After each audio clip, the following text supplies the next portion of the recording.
Welcome, everyone. Thank you for joining us tonight. Our guest is Laurence Stybel, and the topic is how to manage your enemies. Before we kick it off, just a little background on MIT Enterprise Forum. We were formed over 40 years ago to foster entrepreneurship and technology development. And we have over 20 chapters throughout the world, about half of them here in the US. New York happens to be one of the larger ones in terms of membership. And we run events in our new COVID world about twice a month now. And basically we've moved over to Zoom and virtual events. And we hope one day to get back to meeting you all in person. In the meantime, a little background on our guest tonight. So Larry is a Harvard-trained doctoral level psychologist and co-founder of Stybel Peabody Associates and boardoptions.com.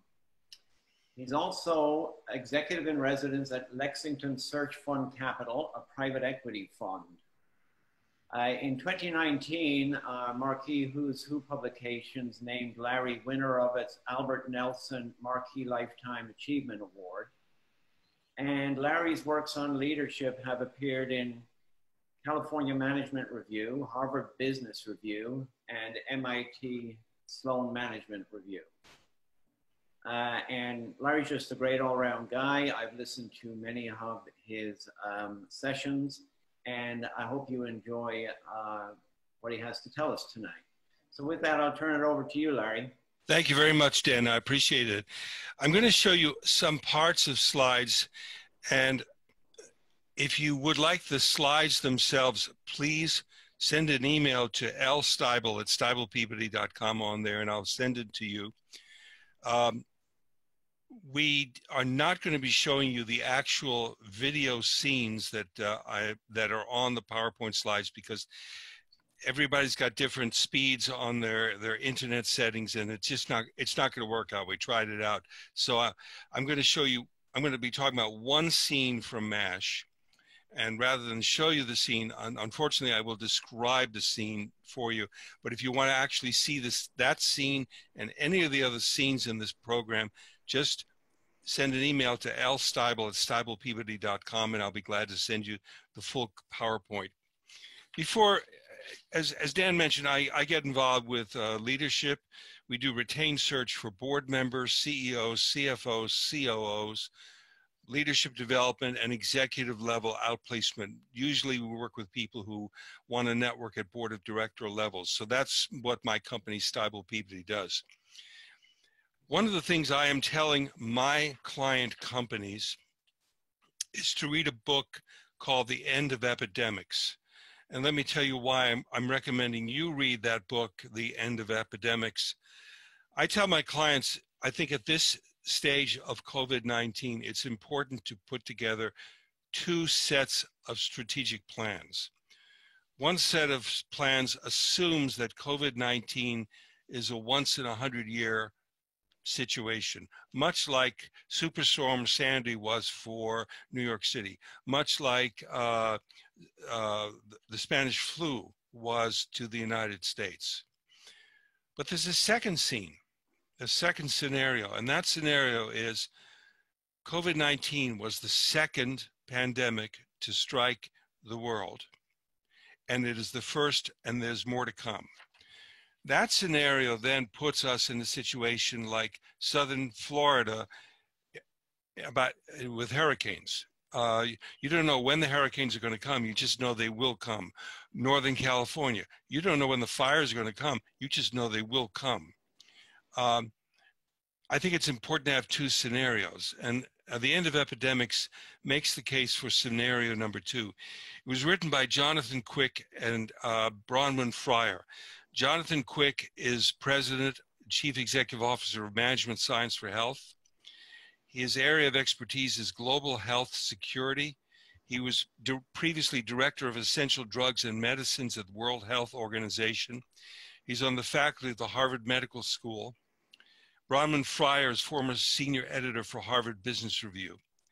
So together they both have epidemiology substance, and they can communicate it.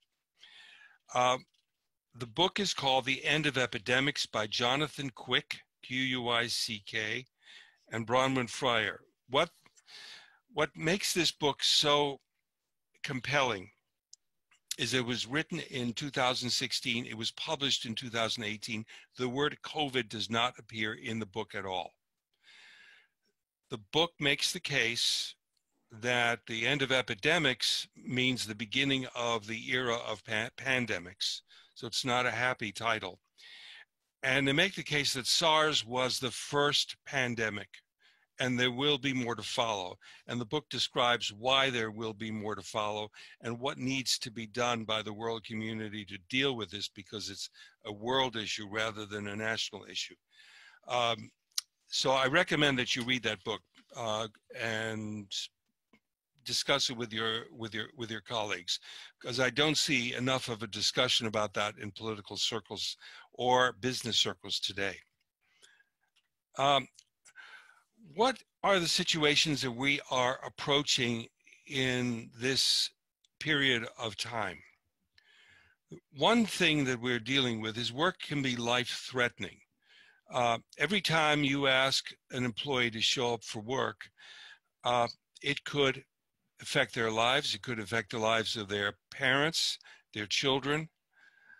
A second issue that we are dealing with and will be dealing with for a number of years is culture conflict between those who work from home and those who show up for work.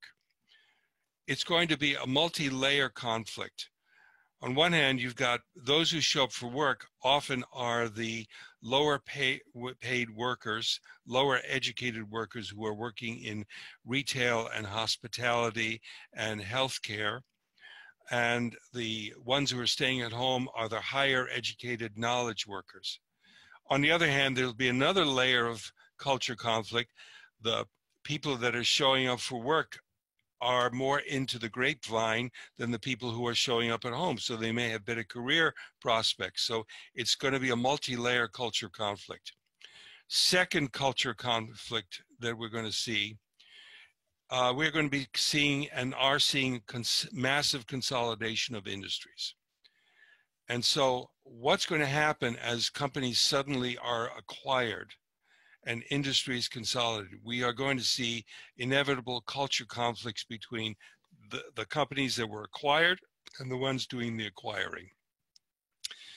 And the last thing we're going to see, and we're going to see a lot of this, is stress at work.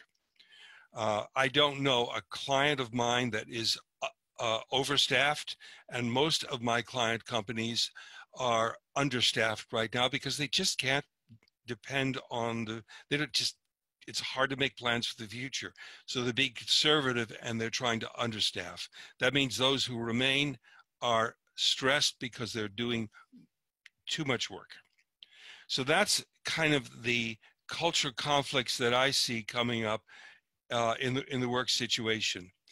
I want to then talk about a television program that some of you may remember and some of you have not seen. It's called MASH, and some of the key issues in the program. I want to show a scene that relates to Colonel Potter's leadership style and how you can apply that.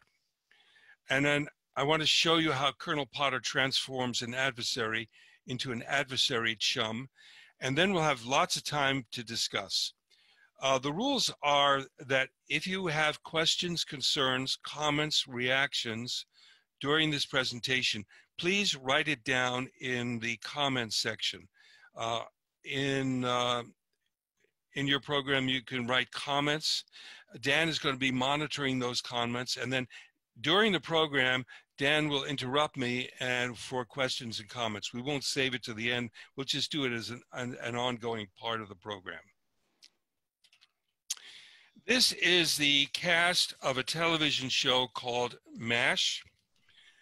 It took place from 1972 to 1983. That's why I said some of you may remember it and some of you have never seen it before. The final episode of MASH aired in February 1983. It had 50 million viewers. It is ranked as the highest rated television episode in history.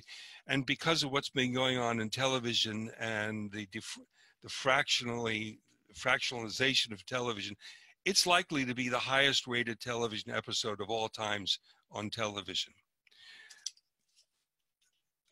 TV Guide rated it as one of the 20 best shows of the decade. MASH is permanent. It exists. You can see it on Hulu if you're a subscriber. You can download episodes of MASH on Amazon and also on iTunes. So it still is around. It will always be around. The two characters we're going to focus on is this one. This is Colonel Potter, who's played by Harry Morgan, and this character called Hawkeye, who is played by Alan Alda. This is a story about the Mobile Army Surgical Hospital, or MASH, in the Korean War between 1950 and 1953. I want to emphasize the word mobile. This is a mobile surgical unit. Behind these actors is a tent, and it symbolizes the MASH unit. What MASH would do is it would go up to or right behind the line of battle. It would accept U.S. casualties, and because these are surgeons and surgical nurses, they would make on-the-spot decisions about amputations, removal of bullets, removal of shrapnel, then send the patients on by helicopter to a better hospital. But they would deal with the immediate crisis situation. As you can imagine, this is a war zone, so they're constantly in a high-stress situation. Any of you who've ever worked in an emergency unit of a hospital or understand how these units work, understand that these units constantly go from overmanned and in a blink of an eye go to undermanned immediately. Not only is it high stress, but every character is concerned about their own personal safety because they are right at the front lines.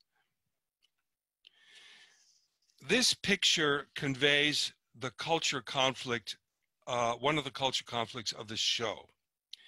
The character on the left is the actor Alan Alda, who plays Hawkeye Pierce. You'll notice his hands are in the pocket and he doesn't look very happy. Everybody else is smartly saluting. The character is Benjamin Pierce. This is Benjamin Pierce. He's a surgeon. He grew up in Maine. After medical residence in Boston, he was drafted into the Army and assigned to the MASH unit. 1, he doesn't believe in the Korean War. He objects to it. 2, he does not respect the United States Army values. He is a draftee. He doesn't want to be where he is. He is in a life-threatening situation. And part of the show involves culture clashes between the regular Army people and the draftees. And Hawkeye is sort of the leader of the anti-regular Army group. I'm going to fast forward now to this is the dilemma faced by Colonel Potter. As you can see from this picture, Hawkeye does not take the Army very seriously. On the other hand, he happens to be the best surgeon in MASH.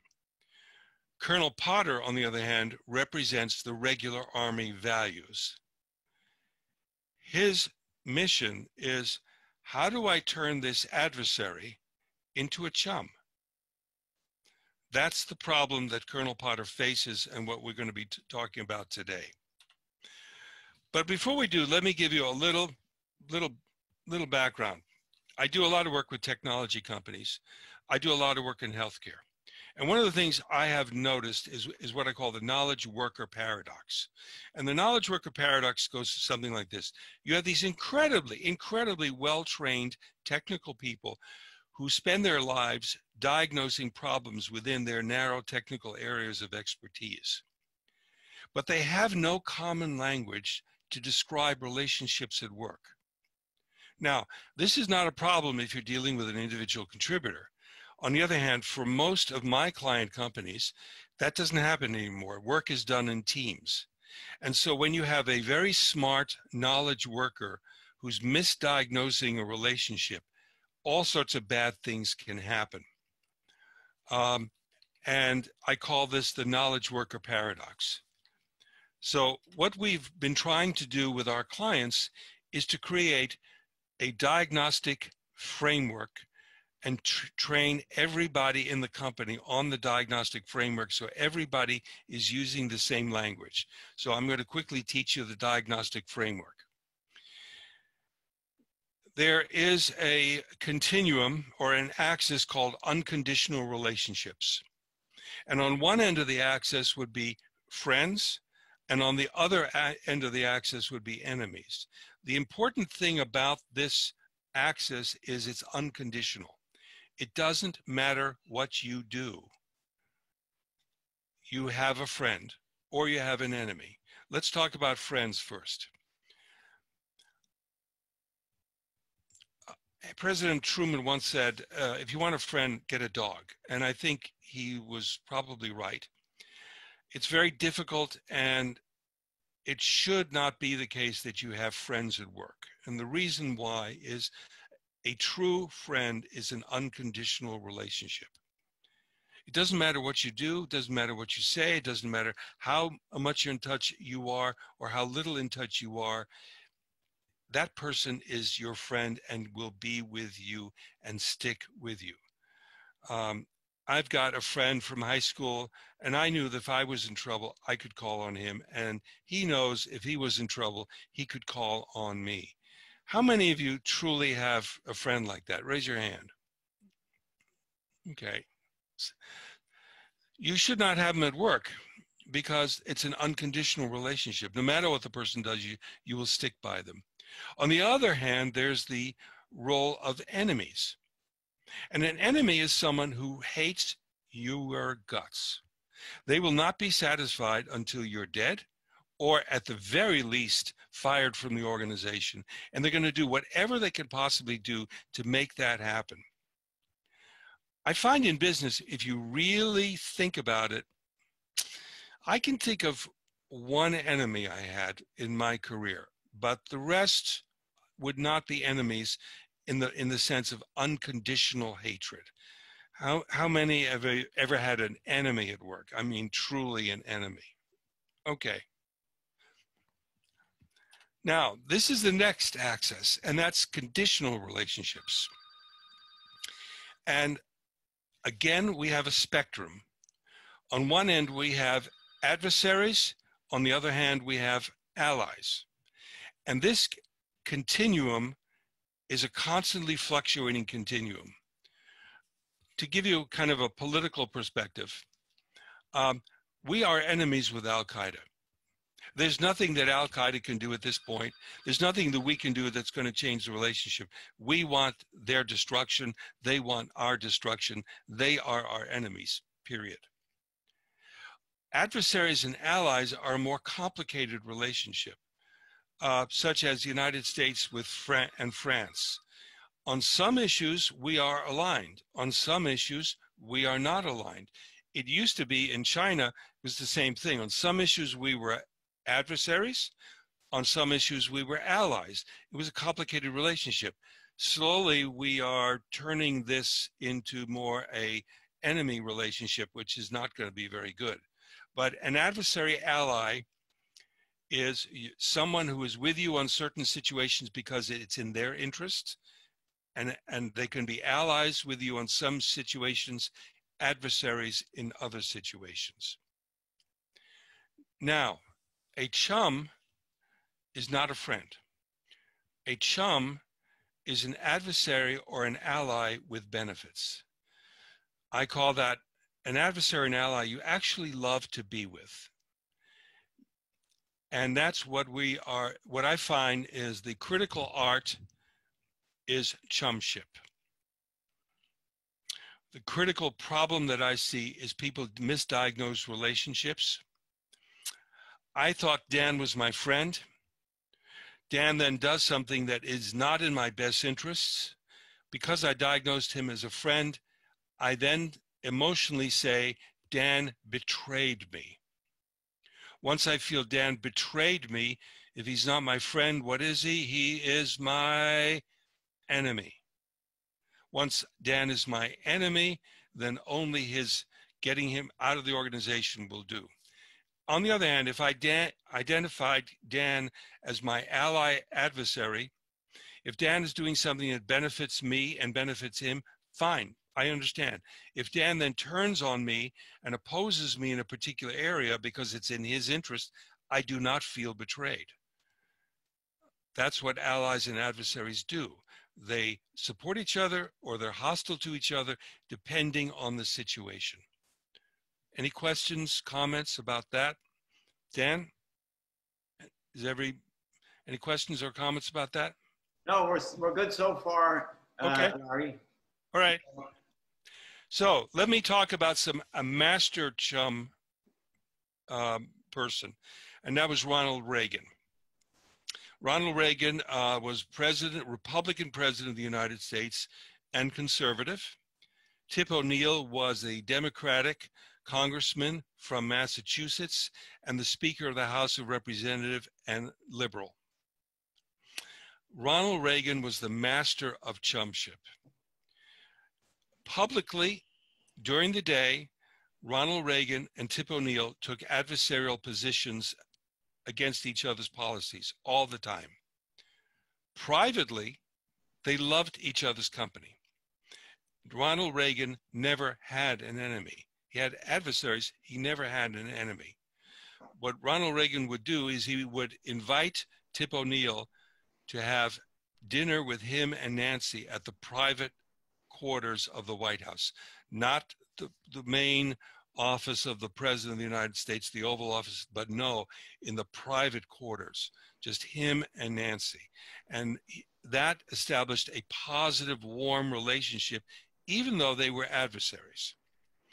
Now, Ronald Reagan is sort of the role model for how to do that in politics. Newt Gingrich was a Republican, still is a Republican, from Georgia. He also became the House Majority Leader. However, he took a position that liberal Democrats are not adversaries, they are enemies. And once you define an adversary as an enemy, then all sorts of psychological things happen. When adversaries compromise with each other, that's called being politically realistic. When enemies compromise with each other, it's called selling out. So Newt Gingrich began to poison the atmosphere in Washington, D.C. It has nothing to do with Donald Trump. The atmosphere was poisoned long before Donald Trump came in. It was Newt Gingrich that started it.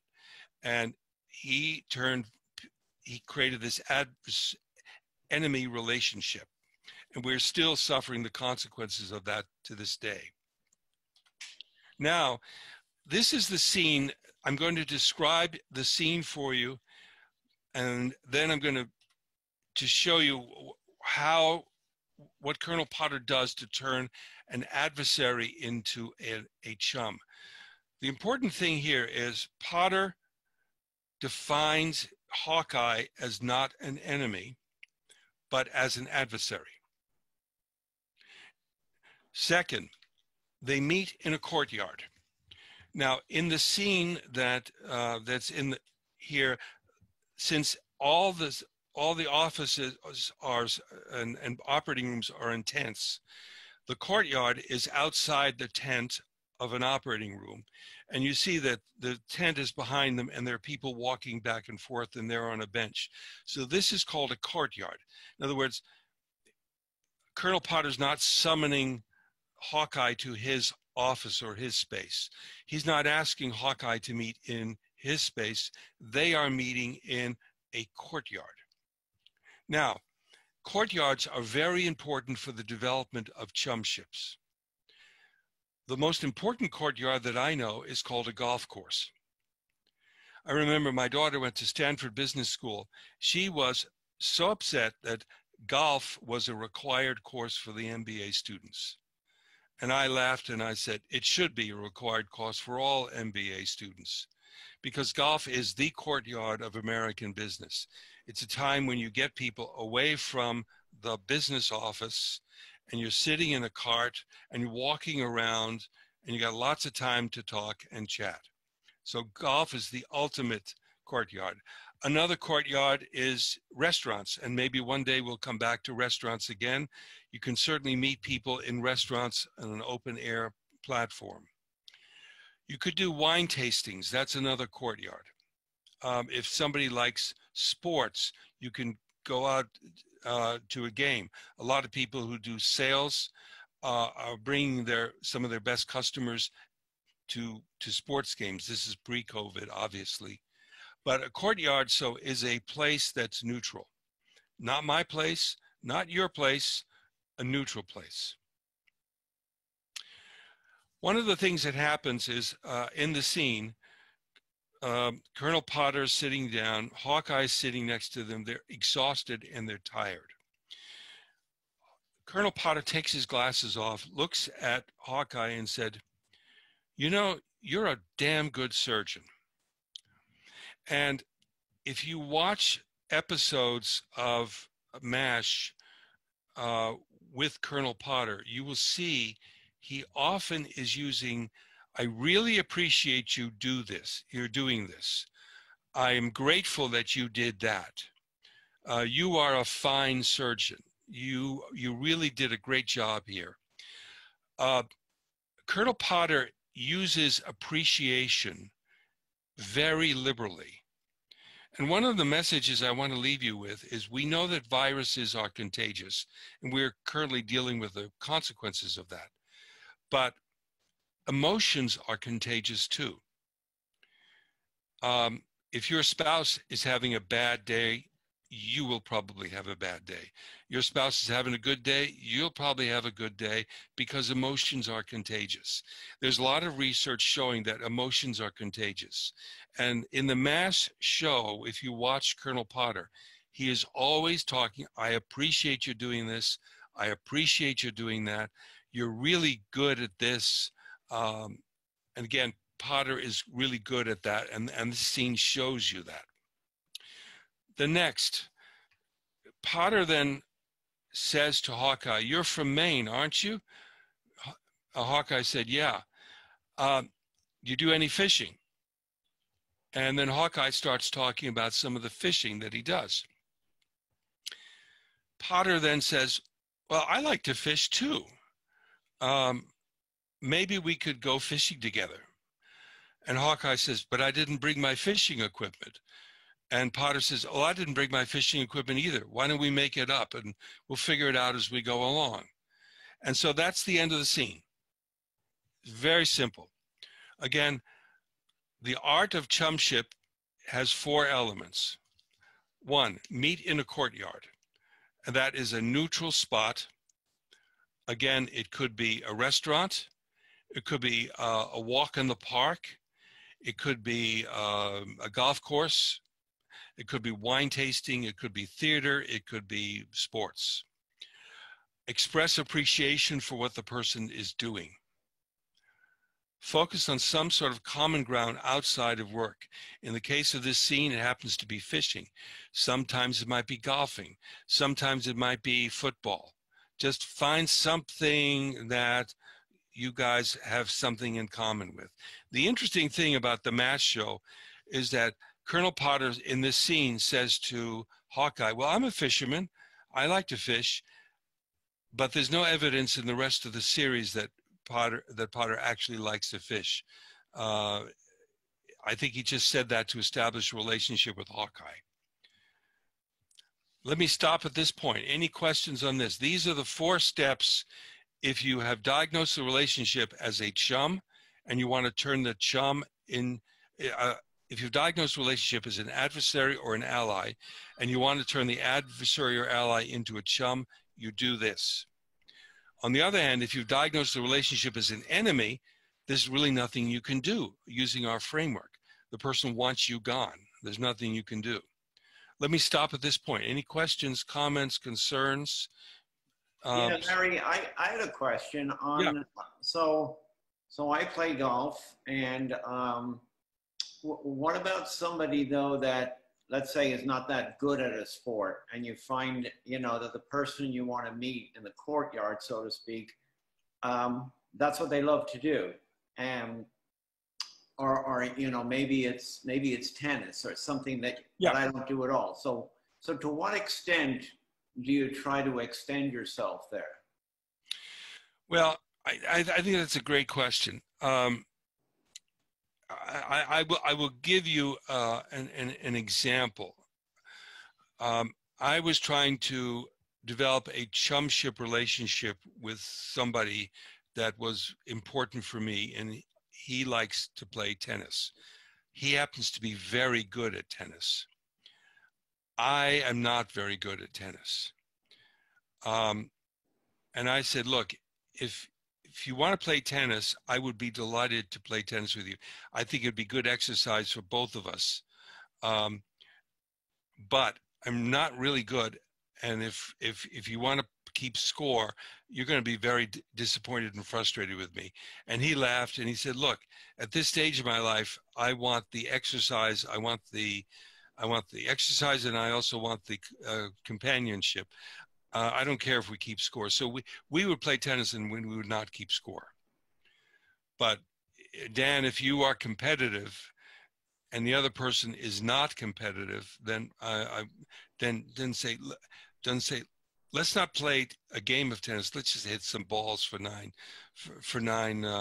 holes, and then have a drink afterwards. Let's not even keep score. Or go to the range. Yeah, or go to the range. You know, that's particularly true with women.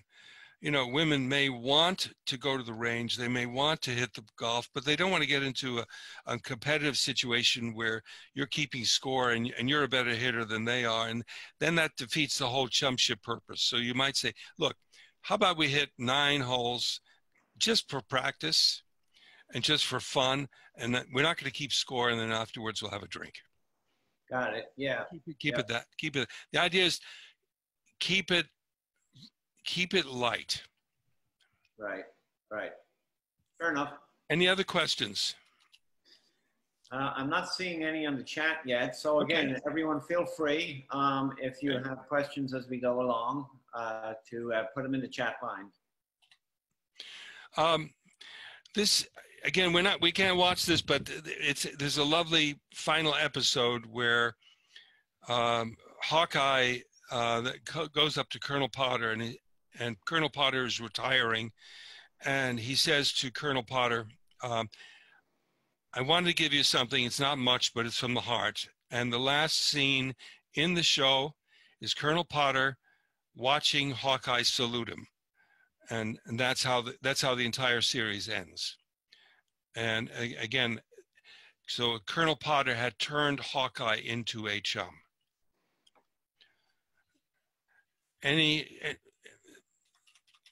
If we have time, let me talk about another aspect of Colonel Potter's management style that does relate to this. This is the character on the left is Colonel Potter, as played by Harry Morgan, and the character on the right is Corporal Klinger, as played by an actor named Jamie Farr. And obviously in this picture, you see Jamie Farr dressed as a woman with Colonel Potter. The scene that I was going to play is Colonel Potter's just arrived into the MASH unit. It's his first day of work. Corporal Klinger comes in with a dress and pearls and earrings and salutes and says, I am clearly Section 4 material. I am crazy. I'm gay. And Colonel Potter has absolutely no reaction. He says, I've worked with people who are trying to get out on Section 8. You don't qualify. You are dismissed. Come back with your uniform. And that is the end of that scene. It's extremely quick. But let me diagnose the scene and its implications. We are dealing. This is a man who's dressed up as a woman. Last month, in June of 2020, the Supreme Court finally said bisexuals have rights as well. In 2018, an FBI analysis of 7,000 hate crimes, 19% came from LGBTQ bias.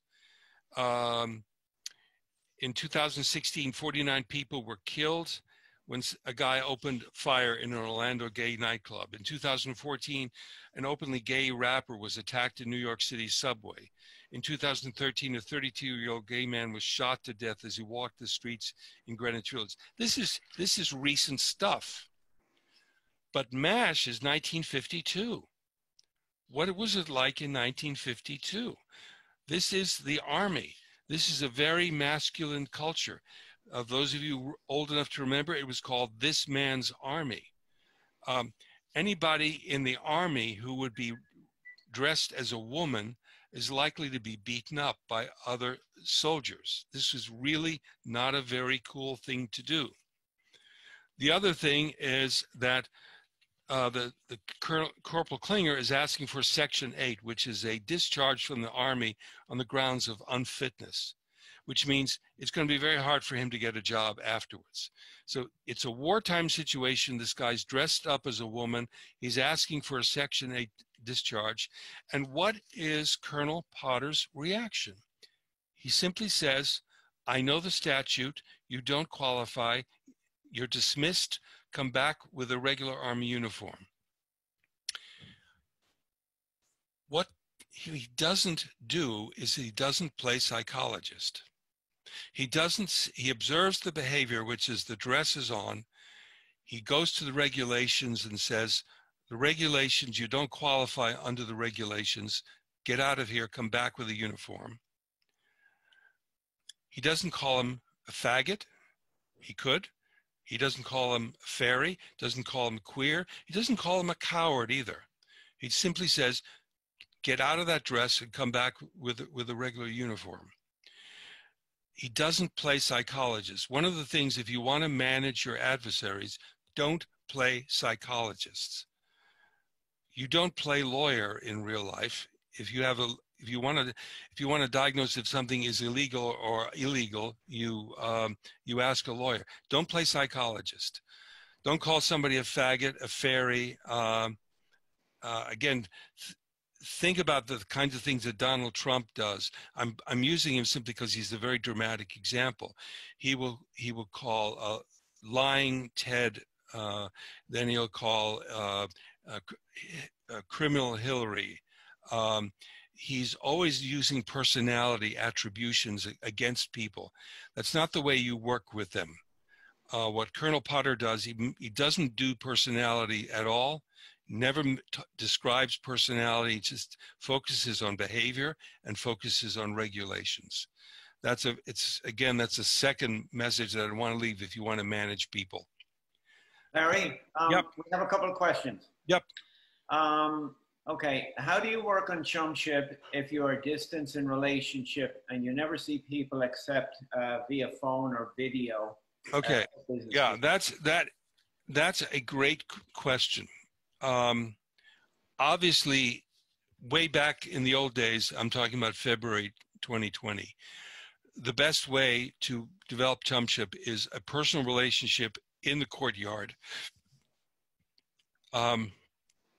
And you can't do that now. I find Zoom meetings like this are particularly difficult to develop Chumship. If you want to develop Chumship under the circumstances we're on, you want to use the telephone. The telephone is a more intimate experience. It's much more one-on-one. Frankly, I get a lot more value out of a conversation when I don't see the person reacting. And I just can listen to their voice and their intonations. So if I really want to get to know someone, I'll call them offline and engage in a discussion. You know, how are things going for you and your family? What's going on? What are your hobbies? And see if I can find something. Or again, using the framework that I was outlining, you know, I might compliment the person for something they said at the Zoom meeting, and then use that as the basis for continuing the conversation. In the COVID-19 world, where so many people are working from home, the phone becomes an intimate experience as opposed to a Zoom meeting. Any other questions, Dan? Yeah, there's one other one. In finance in New York City, the courtyard is often going to be a steakhouse. What do you do if you don't eat meat or drink when the person you are trying to become a chum with loves his meat and beer? It's called salad. If the person who's a chum likes steak and you don't eat meat, for God's sakes, have a salad. And they're not going to take offense to that, I guess, or if you don't drink. I mean, it's yeah, salad I could see, but what if they like a beer? They like to unwind with a drink. Should you feel anything if you're a teetotaler?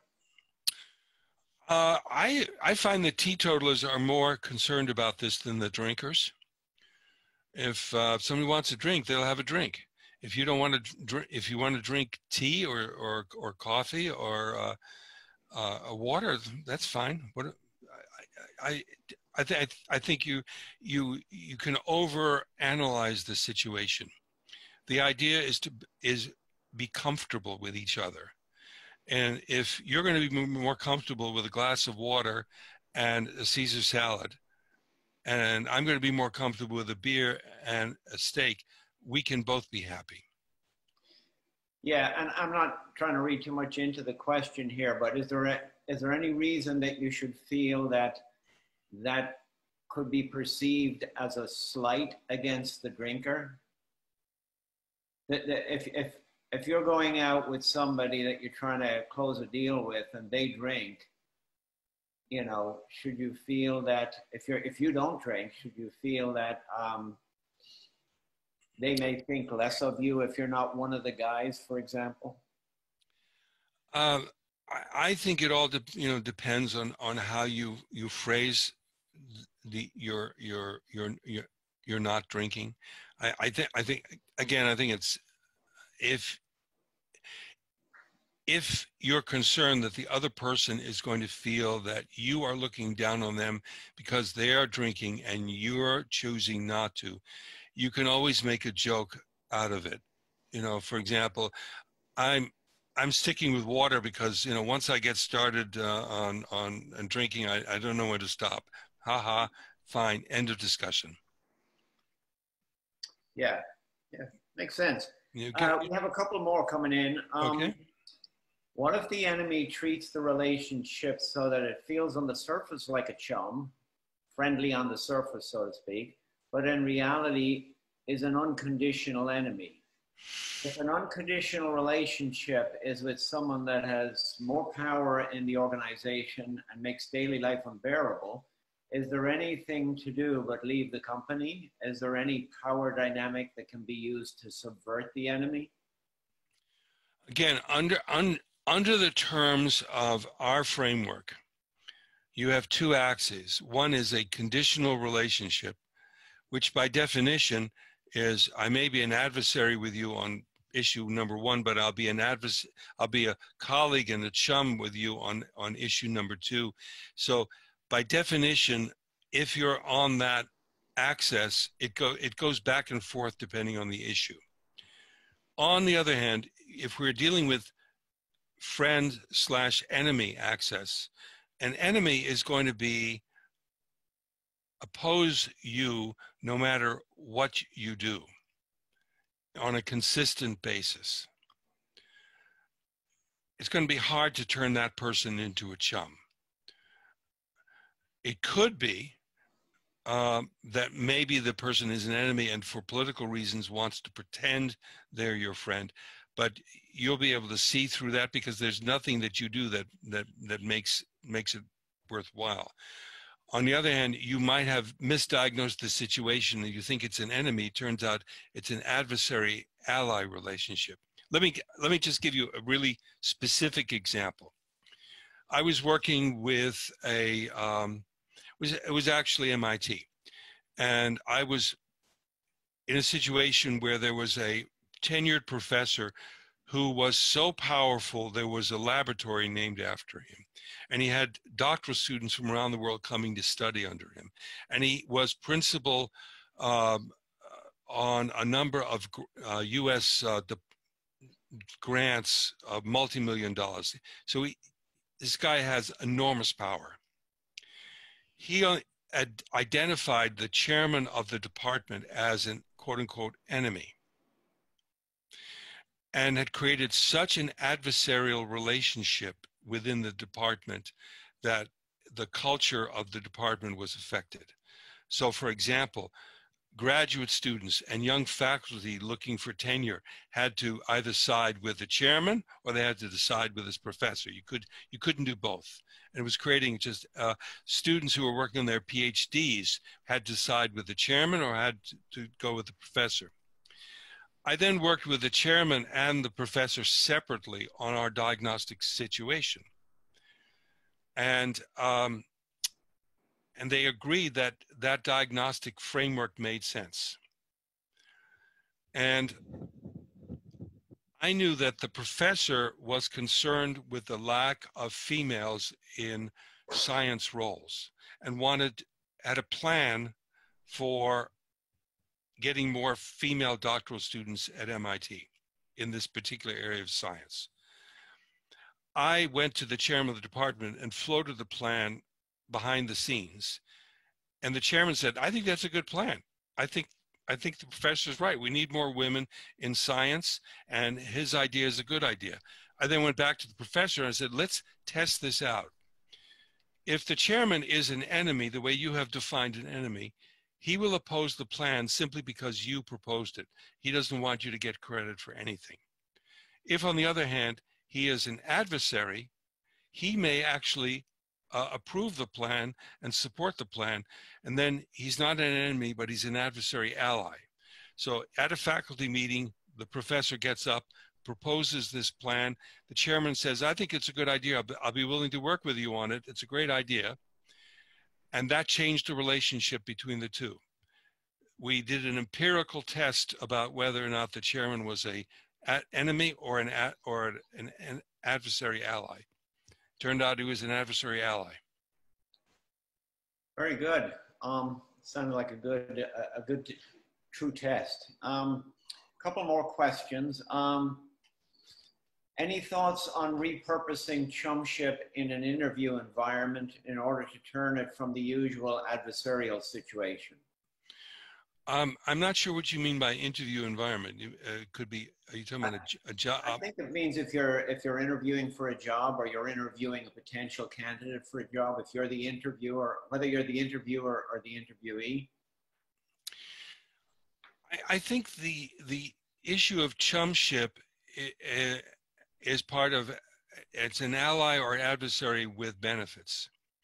If you are an interviewee for a job, you are neither an adversary nor an ally. You're a job candidate, and you're being interviewed for the role of somebody on the team. I think there are ways that you can do in a job interview to show them that you're an attractive person on the team that they may want to have, in addition to your competence of the resume, and that is to over-research the company and show that you've done your homework. Primary and secondary research. Primary is talking to people in the company or people who've left the company. Secondary research is doing a really good job of research. I think that impresses interviewers. But a job interview is not a place to turn somebody into a chum. Okay. Another one. How can you tell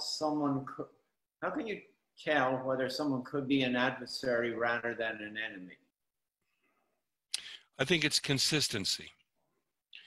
An enemy will consistently oppose you, consistently belittle you, consistently make it clear that you don't fit, consistently. And again, it's a non-contingency relationship. It doesn't matter what you do. They're always going to be negative about it. Then it's clearly an enemy. An adversary is, it really depends on the situation. Some situations they will oppose you. Some situations they'll be on your side. Depends on what's in their interests. Okay. We're getting some comments here on the earlier one about steakhouses and drinking. Yep. I'll just read the comments. Sure. And this is with regard to after you spoke on that. This seems, perhaps unintentionally, to be somewhat dated and sexist in the allusions to golf and steakhouses and drinking. Then there was another comment regarding that. I think the question refers to specific situations, and indeed they still do happen. And then the final comment on it was, agreed, but strategies and tactics should consider creative alternatives or culture change moves. I don't know if you want to comment on that, Larry. But... Yeah, I think, first of all, I wasn't the one who raised the steakhouse. Someone else raised that question. I was simply responding to that question. Yeah. I think golf traditionally has been a courtyard where business people can meet each other, relax, and get to know each other in a different way. I think it's not just a male-female issue. I find that younger people are just appalled at the idea of spending 6 to 7 hours on a golf course. They just don't have that kind of time. They have got families, they got kids, they just don't want to do that. So a round of golf may be very 1960s, 1970s talking. On the other hand, if you want to hit some balls, we can hit some balls. And we could just play 2 or 3 holes. That might be different. Some people are not into golf. Fine, you got to come up with something else that would be something that we have in common that we might like doing. Understood. I mentioned wine tasting. I think that's kind of a common thing, or doing food tastings. Again, we're in a COVID-19 situation where a lot of things that might have been appropriate in February are no longer appropriate. So you got to be more creative. Sure, sure. And again, as you say, the focus is on finding common ground outside of your professional environment, and basically, you know, establishing, you know, as you say, a courtyard, a neutral ground. Yeah, let me give you a very specific example. In the scene that I was talking about, Colonel Potter says to Hawkeye, "Do you fish?" And Hawkeye says, "I do." He said, "Well, I like to fish." Well, I could conceivably say, what kind of exercise do you do? And Dan might say, "Well, I like to ride a bike." "Oh, really? I like to ride a bike. Maybe some weekend we could ride a bike together on a trail in Central Park." So that accomplishes the same thing. Sure, sure. Or walking, you know, hiking trails and so on. There's plenty. Right. Yeah, I think that's the point, is to find something that works for both, where it's not a struggle, or it's not, I think importantly, where it's not contrived and it's going to be enjoyed by both. Yeah. And one last question here. Let's see, can you talk about establishing rapport on a video call for an interview? Deep research is a great point. Anything else? Oh boy, I'm writing an article for Psychology Today just on this very issue. So if somebody wants a copy of the article, just send me an email to lstybel@stybelpeabody.com, and I'll be glad to send the article. Let me give you a couple of suggestions. One of the things about a real personal to person relationship is I can focus on you. I can focus my attention on you. One of the problems that I find with Zoom is I'm not only watching you, I'm watching me watch you. And I'm suddenly aware that, am I sitting up straight? Does Dan notice that I have a double chin? Is my head crooked? And so that is distracting from the relationship. And so one of the things that I do on Zoom, and I've actually done it in this meeting, take your cursor and put it on the upper right side of the screen, and you'll see 3 dots. And the last dot allows you to delete yourself from the screen. So on my screen, I do not see myself because I am a distraction to me. I want to focus on you. I want to focus on the slides. I don't want to focus on me watching me watch you. It gets too complicated. So I use Zoom technology to take myself out of the picture. Here's another technique I use on some other programs I use. This is called a soft cover book. Sometimes I am on the lower right-hand side of the screen, so I'll take the soft cover book and I'll lean it against the screen so I don't see myself. Any book will do. So that's one thing. Take yourself out of the picture. Another suggestion for you know, do as much homework as you can about the company and about the individual. Just a routine thing.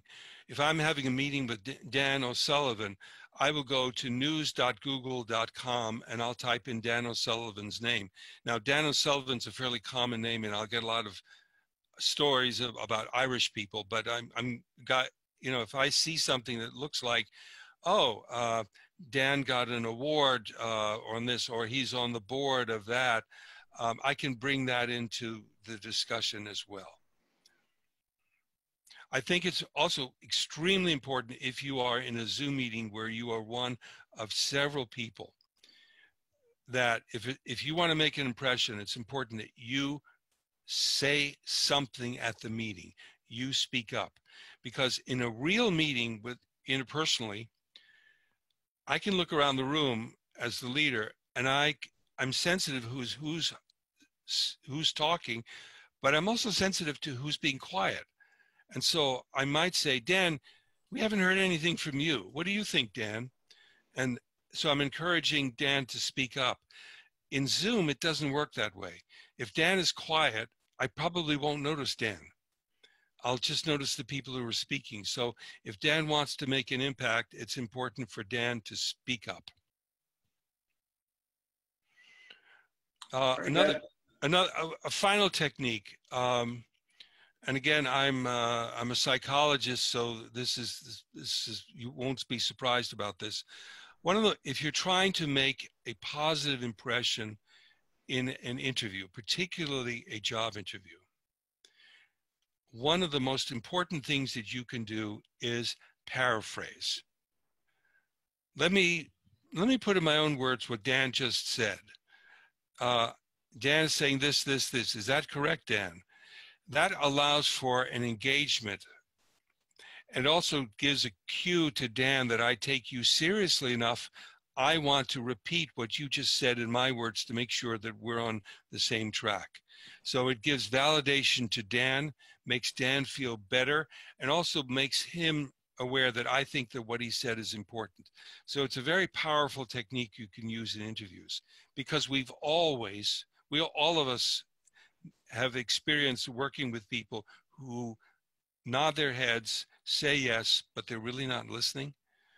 And paraphrasing is a way of saying, I'm really listening to you. Any other questions? No, that's it for now, Larry. If you want to continue with your presentation, if you had more. Or... Well, really, those were my key points. Okay. And what I wanted to mention again, if you get the PowerPoints, I think it's easier to watch the actual scenes that it can only talk about. So please, Stybel at stybelpeabody.com. And if any of you would like a copy of the paper that I'm writing on how to do an interview on Zoom, again, please write me at lstybel at stybelpeabody.com, and I'll be pleased to send it to you. Yeah, and we've put your email address in the chat window too, so it's there for anyone. Great. Yeah, folks, we did try to, we did play around with the video, but as Larry said earlier, depending on your bandwidth and so forth, we decided not to go with videos because some of them came out kind of grainy and jerky and so forth. So, okay. Well, I'll just check. Does anybody else have any other questions for Larry while we have him here?